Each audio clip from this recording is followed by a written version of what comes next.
You've probably heard the phrase, the kingdom of God, 1,000 times, right? But what if its original meaning had nothing to do with clouds and golden gates? Or a place you go after you die?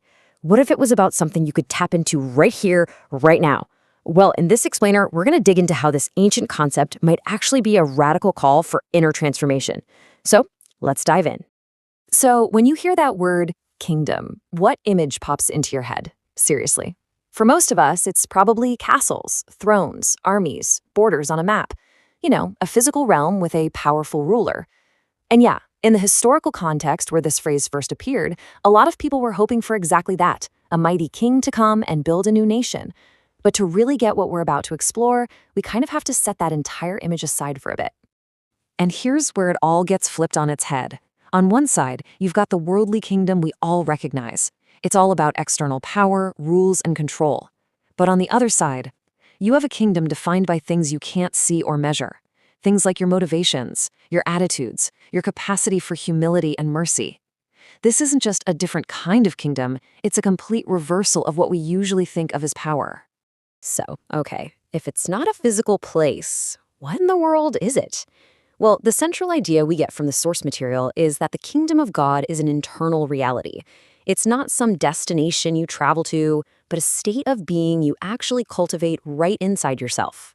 This famous declaration, the kingdom of heaven is at hand, it wasn't a forecast, it was an announcement.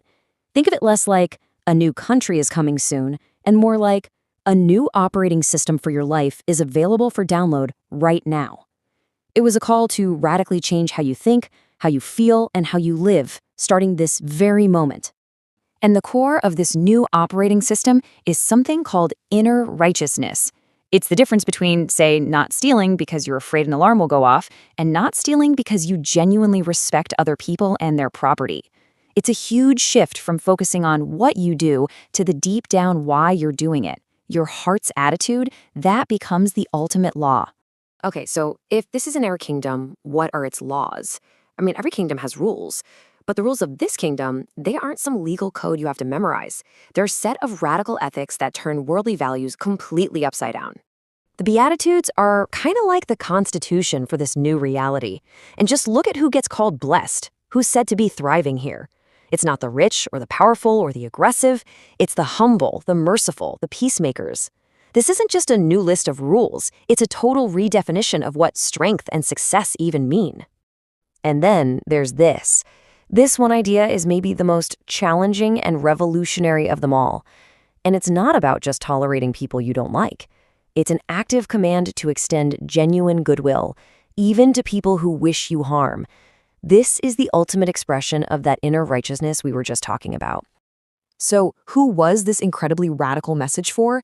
If the values are completely inverted, it makes perfect sense that the invitation list would be too.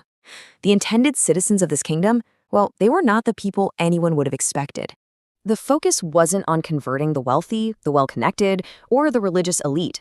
Nope. Instead, the message was aimed squarely at those on the fringes of society, the poor, the brokenhearted, the captive, the oppressed. The invitation wasn't exclusive, but it was incredibly specific about who got invited first.